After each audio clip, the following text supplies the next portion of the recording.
persiapan kami untuk menjemput tim peduli Sinabung dari Jakarta. TNI Polri datang sini dalam include Bahar Kampori, kita sambut di bandara.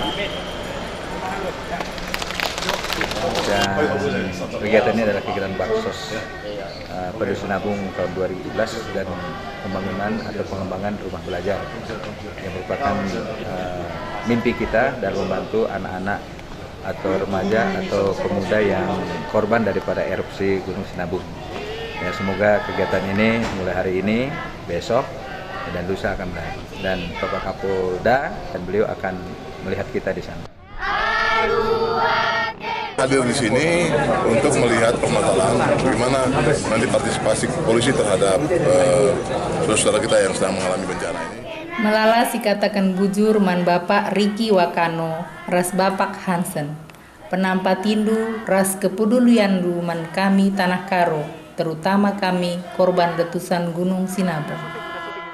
Mulai kin Bapak Riki Wakano jadi Kapolres Tanah Karo, meletus Gunung Sinabung tahun 2010. Lakam erleja-leja dahi kami, berdiateken kami, Tanah Karo enda.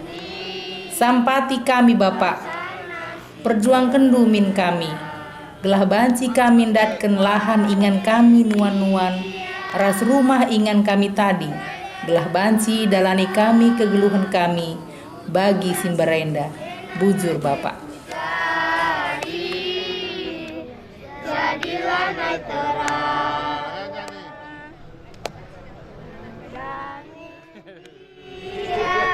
Lanjut.